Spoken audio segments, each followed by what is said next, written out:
Hello, everyone. This is Written in the Stars, the channel that combines astrology and storytelling.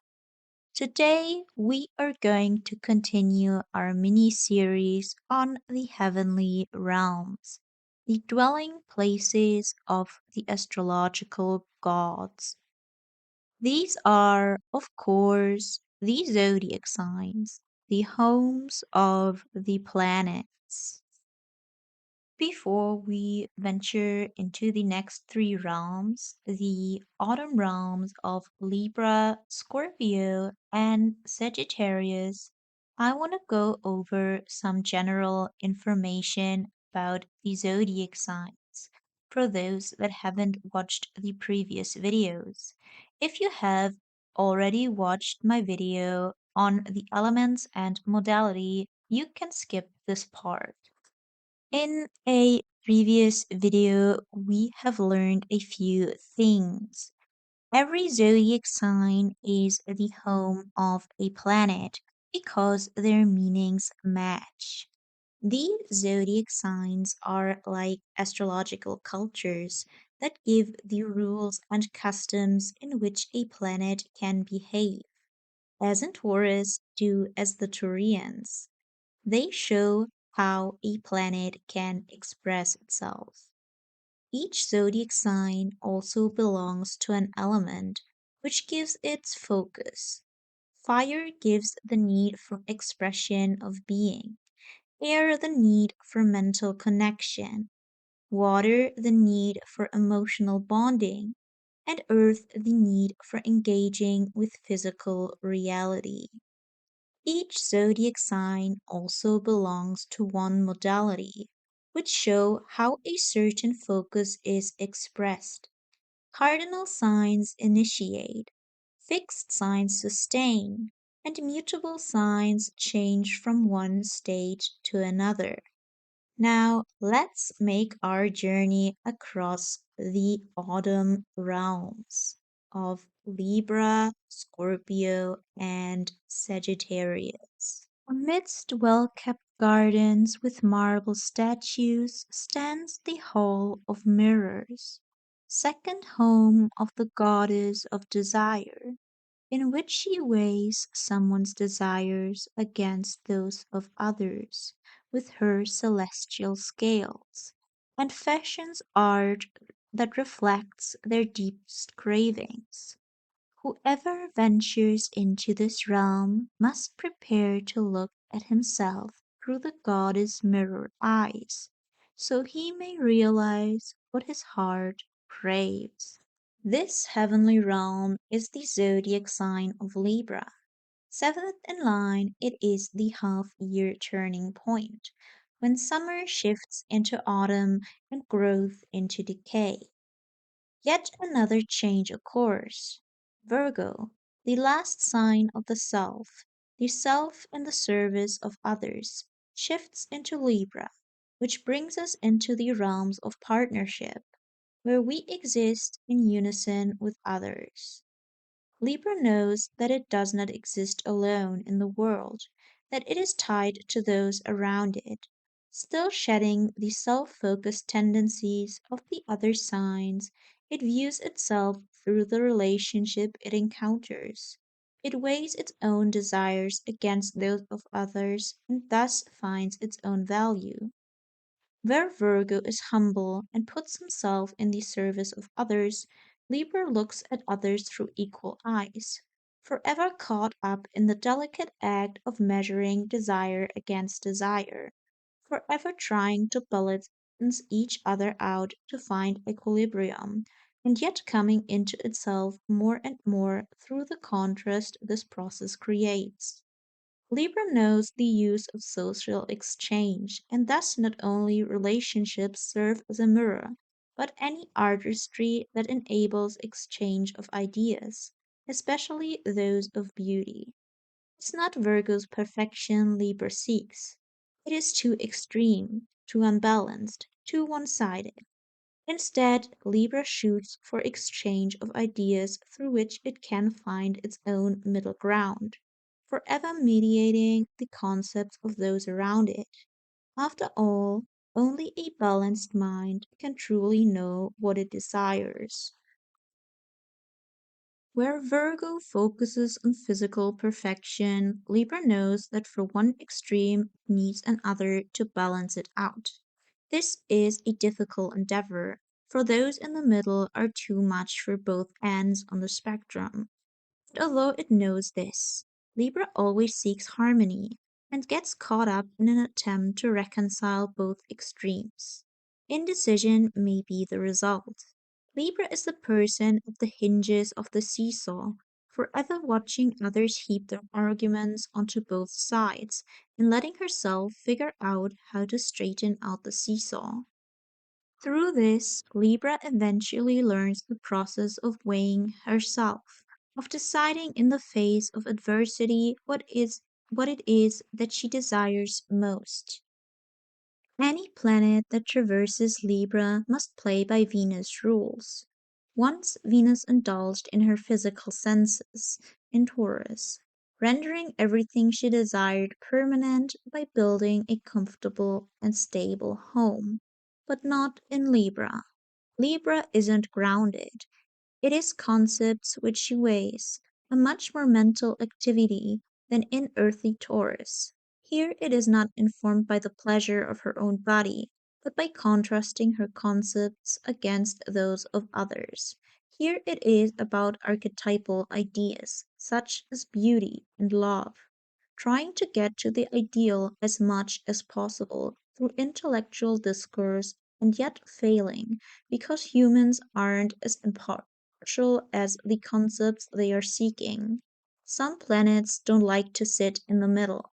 They like to meddle in the extremes, but Libra knows it must take both sides to get to a conclusion, however different they may be.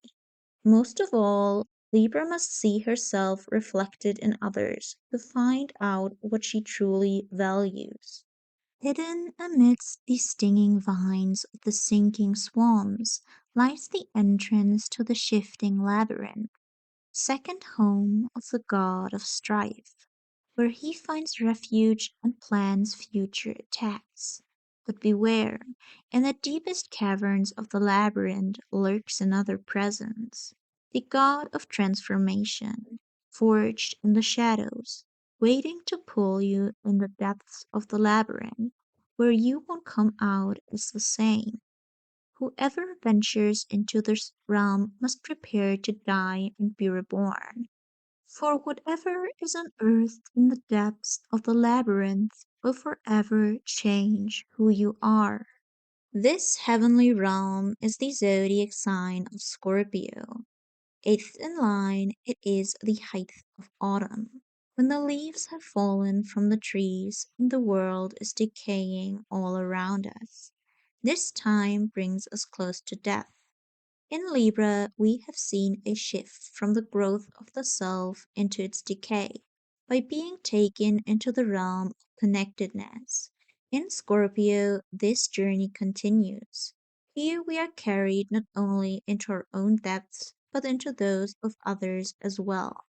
Not everyone, just a select few, but nonetheless we must strip our souls at this point.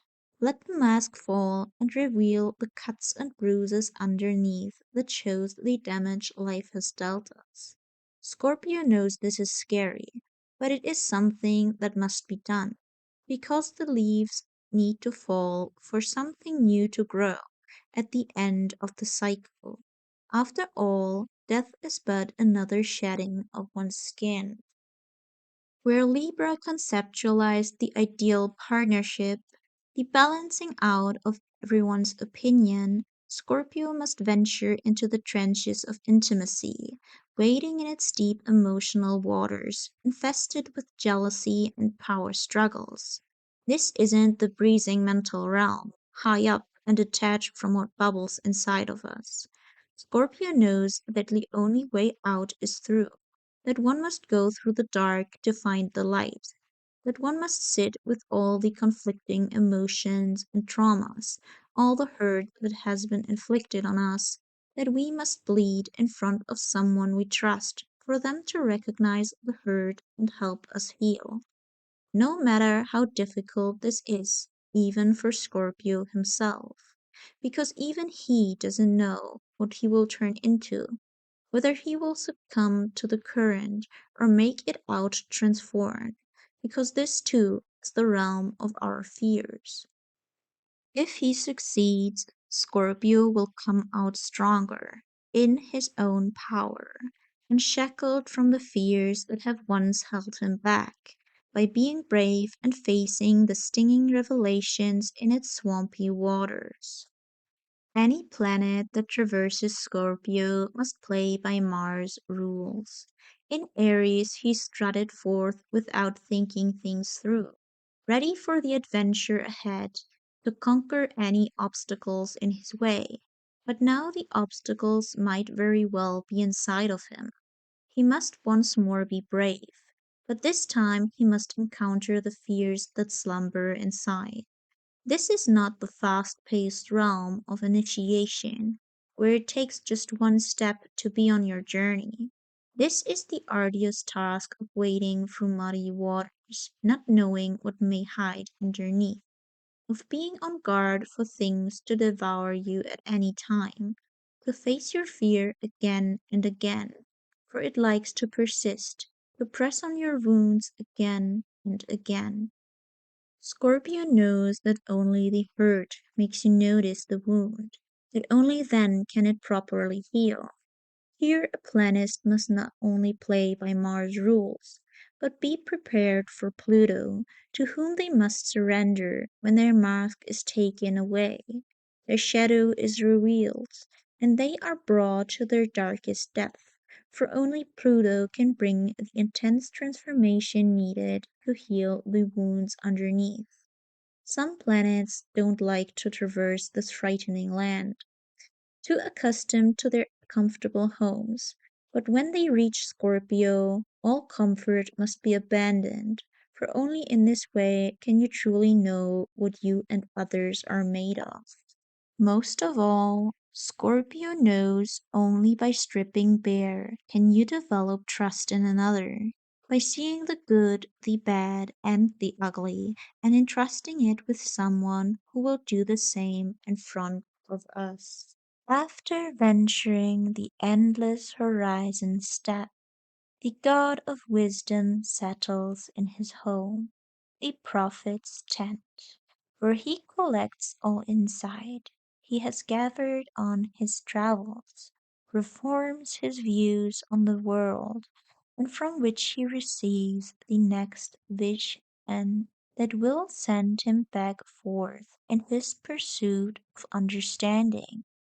Whoever ventures into this realm must prepare for their mind to expand and their spirit to be open towards new possibilities. This heavenly realm is the zodiac sign of Sagittarius. Ninth in line, it marks the change from autumn to winter, where hope is crafted to assist us in the last quarter of the zodiacal cycle. Sagittarius knows that one must venture far and wide to glimpse the fabric of reality. From the trenches of Scorpio that brings us into the intimate depths of just a few, we must make contact with people from all around the world to widen our horizons and see the world for the vast place that it is. Here we are brought back into the realm of spirit, not just our own, but the collective. This is the realm of God and gods, of religion and philosophy, and all that shapes our understanding of the world at large. Not just its physical properties, but the spirit above it all, the original impulse that created our world. After all, it is our beliefs that shape what we see around us. Where Scorpio is concerned with our emotional core, Sagittarius is concerned with multitude, with gaining an overview on everything that is to make up its mind about the world. This isn't about gathering the multitude of stories as Gemini does, nor the organization of facts in Virgo. It is about grasping the heart of the world in one big stroke and discarding the details that draw lines between you and me. Sagittarius is the collective spirit, the heart of the universe, and the wisdom we gain from it. In Sagittarius, we must keep our mind open for change, to free it up from limited knowledge, and believe in something beyond mere physical reality. Here we must be bold once more, not to find our own destiny, but that of the world, to expand and expand until we see the totality of being. Sagittarius knows that there is something beyond us, something to carry us through tough times, to inspire and uplift. The light at the end of the tunnel that carries us through Scorpio is the glimpse of the Sagittarian realm. But in the process of connecting with it, we must cross the boundaries that have been set up in the world. Trust that our spirit is the same, even though we don't look like it in the physical. In the process, we must be willing to learn from the wisdom of those around us. Any planet that traverses Sagittarius must play by Jupiter's rules. This is the first time we meet Jupiter. He is not concerned with personal matters, and as such, he won't call the earlier signs of the zodiac his home.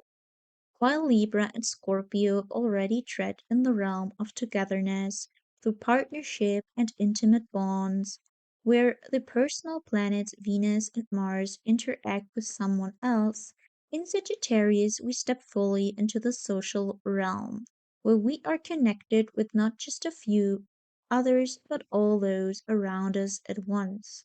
From here on out, the signs belong to Jupiter and Saturn, which mark an entire age group. In Sagittarius, we find the peers that expand our horizons, our gurus and spiritual leaders, our religious community and fellow students, and anything else that makes us grow beyond ourselves.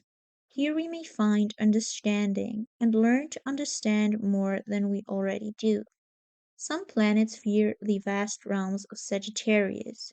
Too many possibilities, too much freedom, too many options to choose, and none proven to be right.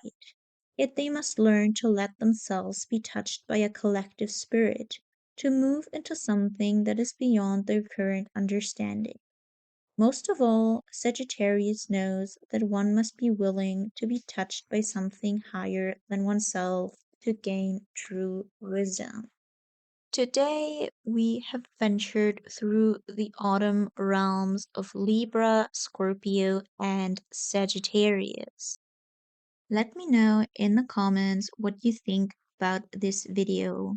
If you liked it, please leave a like. And if you want to follow me on this journey where I not only explain astrology through storytelling, but use astrology to tell stories, you can subscribe to the channel. If you want to watch another of my videos, you can click on one of my suggestions here.